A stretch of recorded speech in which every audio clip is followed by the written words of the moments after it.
Bruchim Aboim, again, welcome to our home. Thank you for attending. Had a long vacation here for an operation in Pesach. Good to be back. And let's just dive into where we left off. Again, Pirkei Avot.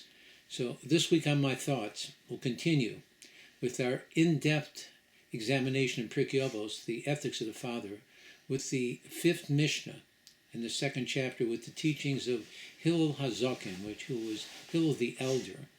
Now, this Mishnah opens with the words, Hillel used to say, a boor, an uncultivated person, cannot be scrupulously pious. A bashful person cannot learn. And a quick, impatient person cannot teach. He said that anyone excessively occupied in business cannot become a scholar. And in a place where there are no leaders, strive to be a leader. Now, there are teachings in Torah that instruct us as to what to do, and there are other teachings that quietly reshape who we are. Pirkei Avot belongs to the second category. It does not speak to the hands alone, it speaks to the heart, to the mind, and ultimately to the soul. It asks not merely whether we perform mitzvot, but whether those mitzvot are transforming us, instructing us on how we can evolve into being a kinder and a deeper human being. You know, a person can live an entire religious life and still remain religiously asleep. One can observe, attend, even participate, and yet never truly awaken his core into the inner workings of spirituality. Pirkei Avot comes to wake us up gently. It does not shout, it speaks softly, but its words resonate within our minds daily throughout our lives. Hillel HaZaken was one of the greatest sages to ever live. And he presents us with a mission that appears actually simple, almost practical, yet contains within it an entire philosophy of human growth. You know, at first glance, these words sound like disconnected observations about personality types. But Hillel was not offering scattered advice. He was describing a journey. The journey from just existing to becoming relevant, from reacting to choosing, from living automatically to living consciously. He begins with the word boor, and that means the uncultivated person. The Mishnah does not say wicked nor rebellious, it says uncultivated. Like a field that has never been worked, the ground has never been turned over, and the soil never softened. The soil contains infinite potential, yet nothing grows because no one has invested any effort into it. Rabbeinu Yonah explains that fear of sin should not be defined as fear of punishment. Rather, it should constitute a fear that the sin itself will interfere with our close relationship with God, our benevolent Father in heaven. It is the quiet awareness that every action that we perform matters. It either strengthens our connection or it weakens it.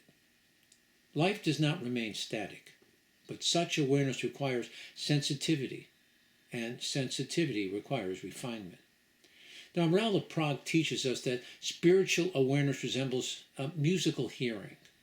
A trained ear hears harmonies and instruments that others miss completely. A refined soul feels spiritual dissonance long before behavior becomes destructive.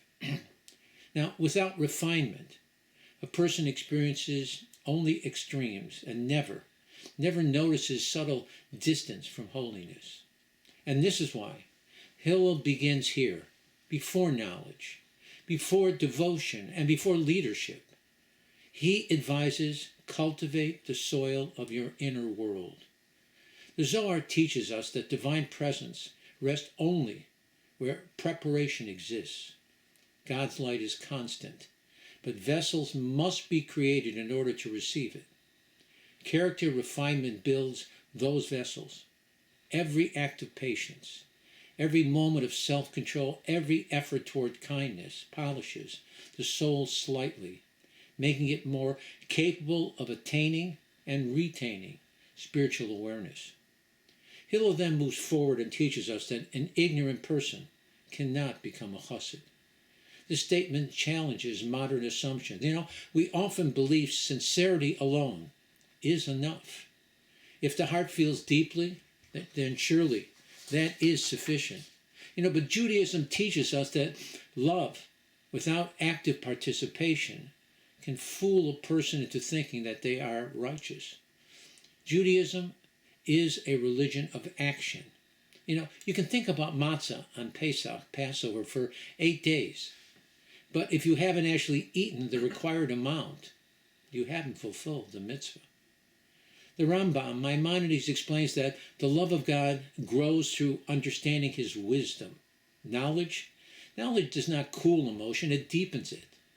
Rabbeinu Yonah explains that a chassid seeks not only to fulfill his obligation, he seeks to sense what God desires beyond obligation. Yet one cannot seek the deeper alignment without first learning the direction of the path itself. The holy Baal Shem Tov would say that emotion is like a fire. Fire warms and it illuminates, but without a vessel, it burns uncontrollably and can even cause destruction. Torah provides that vessel through which love has the ability to become productive and a lasting light. And so Hillel teaches us that growth requires the effort of the hands and the mind in conjunction with the longing of the heart. Then Hillel in the Mishnah turns inward to something profoundly human. The bashful person cannot learn. How many opportunities for growth are lost, not because people lack intelligence, but because they fear appearing inadequate. They actually fear failure. Failure only exists when you give up. If you have learned something from your failure, you have not failed. You have grown. As Mark Twain was often quoted as saying, good judgment comes from experience, and experience comes from bad judgment. Now, Rao explains that learning demands transformation, and transformation at times threatens identity. To learn means to admit that there is still more knowledge that one must acquire, and that yesterday's understanding was somehow incomplete. The Kotzker Rebbe once remarked that people are not afraid of ignorance. They are afraid of being perceived as ignorant. And so they remain silent, protecting their insecurity at the cost of sacrificing their growth. But Torah only enters a heart that is open. The Arizal teaches that divine wisdom flows into emptiness. When we allow ourselves to say, teach me, we create space for spiritual growth and revelation to develop. From the student, Hillel turns to the teacher. An patient person cannot teach. Teaching is not the transfer of information, it is the transformation of belief. A student learns not only from the spoken word, but even more so from the manner that those words are presented. As the saying goes, words from the heart go to the heart. The Bartanur explains that anger closes one's heart instantly. Even truth becomes inaccessible when delivered harshly. The Zohar compares Torah to water flowing downward. Water never forces its way upward. It descends gently. So too must a teacher descend into the world of his student, speaking in a language that the student can grasp and internalize. An educated person is someone who can relate to any individual on their own level. The Holy Baal Shem Tov taught us that when a student struggles, the teacher must ask himself whether he has truly entered into the student's reality. Teaching requires humility and the willingness to slow down, to be repetitious, and more so to believe in another soul's potential. Hillel then widens the lens and he speaks about livelihood. One who excessively engages in business does not become wise. Judaism requires and honors work. Providing for one's family is a sacred responsibility. It's actually a mitzvah. But when livelihood consumes identity, well, reflection disappears. Many times, wealthy people become slaves living in a gilded cage. The Meiri explains that wisdom grows in quiet spaces. A person must occasionally step back from the noise of survival and ask deeper questions such as, what is my mission? What have I accomplished? Where is my life heading? The Holy Baal Shem Tov taught that involvement in the physical world elevates sparks of holiness only when the soul remains the rider rather than the horse. When a person runs endlessly but without direction, life becomes motion but without meaning. They become the gerbil running on to nowhere on the wheel. And then he'll arrive at the summit of the Mishnah, the line that gathers everything before it into one powerful demand. Uvamokom she'ein ish. In a place where there are no leaders, strive to be a leader. This does not merely describe geography. It describes moments in time. Moments when kindness is absent. Moments when responsibility feels inconvenient. Moments when everyone waits for someone else to take the lead.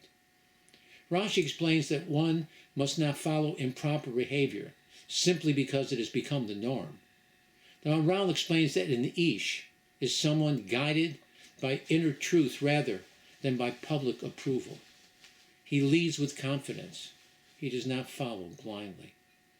Hasidic masters taught that sometimes God places a person exactly where something is missing because that person is meant to supply it. The absence itself alerts a person who has vision that it is his mission.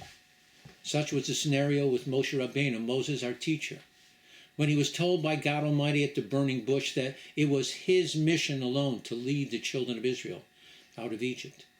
You know, there's a story told of a young rabbi who began teaching in a small town with great enthusiasm. Well, at first, the study hall was full, but gradually, attendance declined until one cold winter evening.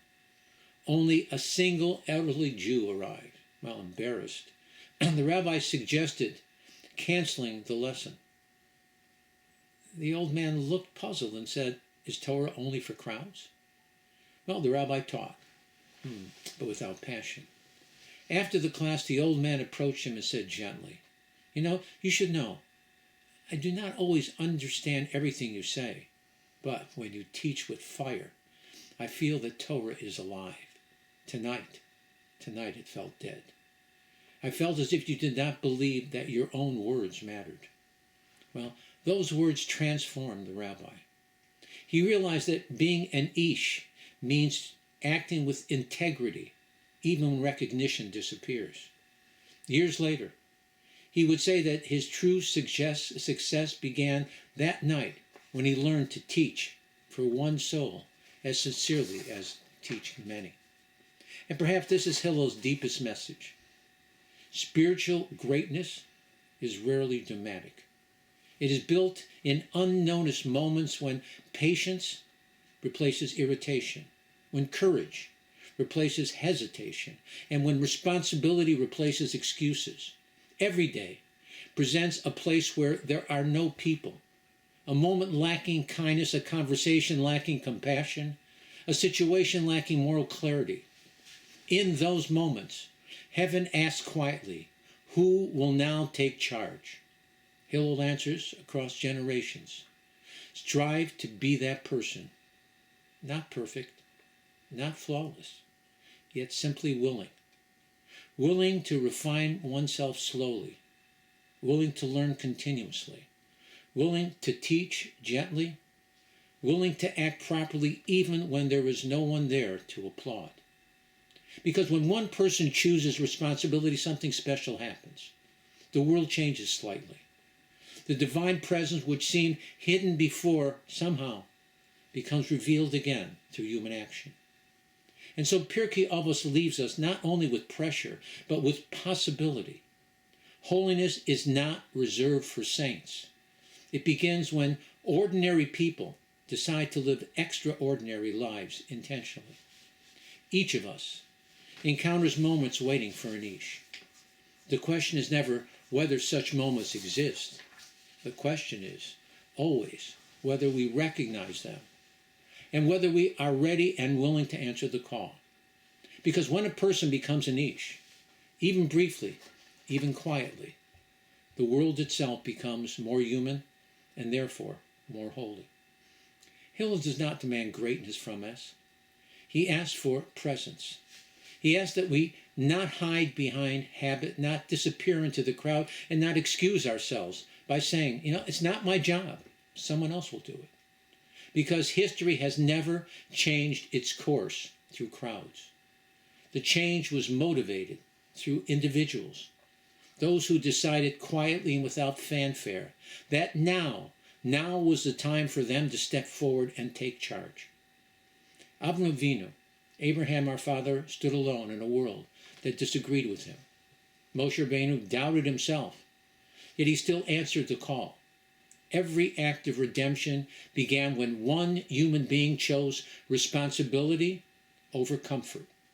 And perhaps this is why the Mishnah ends with the words ish, a person. Not an angel, not a saint. A person who struggles, one who doubts, who sometimes even feels small, yet still chooses what is right. We often imagine that holiness lives in extraordinary moments. But Hillel teaches us that holiness lives in ordinary decisions. A gentle word instead of a sharp one. Patience instead of anger. Listening instead of dismissing, and showing up when it would be easier to just withdraw. These moments seem small, yet they are the places where the divine presence returns to the world. Because every act of goodness says something profound. That humanity is still alive, that Torah is still alive, and that God's light still shines and has a home among us. Bottom line. So the question is not whether we understood every commentary or remembered every idea. The question is much simpler and much deeper. When the next moment comes, the moment that needs kindness, courage, or integrity, will we step forward? Will we strive to be an ish? If even once we choose patience instead of anger, if even once we choose understanding instead of judgment, if even once we act because it is right rather than because it is easy, then Hillel's teaching will not remain just words in a Mishnah. It will become what it was meant to be, a living Torah. Hillel is not only teaching a Mishnah, he is speaking to every moment of our lives. Because each of us, every single day, encounters a place where there are no people. It's not an empty street, not an empty room, but a moment where patience is missing, where kindness is absent, where responsibility feels heavy, and where everyone quietly waits for someone else to take the lead. And in that moment, something extraordinary happens. Heaven becomes silent. The world pauses. And a question is asked, not out loud, but deep within the soul. Who will be that person now? Not the smartest person. Not the most perfect person. Simply the person who is willing to accept the challenge and step forward and take charge. May we merit to cultivate our hearts, deepen our understanding, learn with humility, teach with patience, live with balance, and stand with courage. And may we become the kind of people through whom others feel that Torah lives, that kindness lives, and that God has not abandoned his people Israel, nor his world. Sometimes the world waits for great heroes, brilliant scholars, or powerful leaders. But Hillel here is teaching us something much deeper. When no one else stands up for what is right, when silence fills the room, when everyone waits for someone else, that is the moment heaven is waiting for you. Because greatness begins the moment that an ordinary person whispers to themselves, if no one else will be the man, then I will. I hope you found the lecture interesting and informative. May God Almighty bless you with the strength and wisdom to follow the advice of the sages. Next week, God willing, we'll continue with our in-depth discussion of Pirkei Avot with the 6th Mishnah in chapter 2. Still, let us all continue to pray for a swift and complete victorious end to the war in the Middle East. With the total annihilation of Iran and all of her proxies, let us celebrate always the return of all of our hostages. May God Almighty cure the sick and injured, comfort all the mourners, and return home all the brave IDF soldiers led by Mashiach Tzidkenu. Let it be quickly and in our time. Again, let me thank you for attending. It's good to be back. It's good to be back.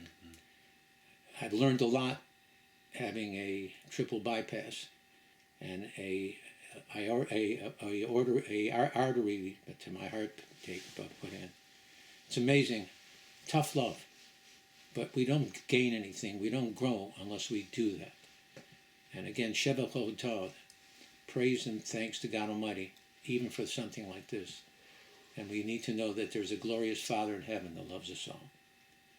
May you, again, have goodness in your heart, and may you have, again, happiness and safety in all that you do.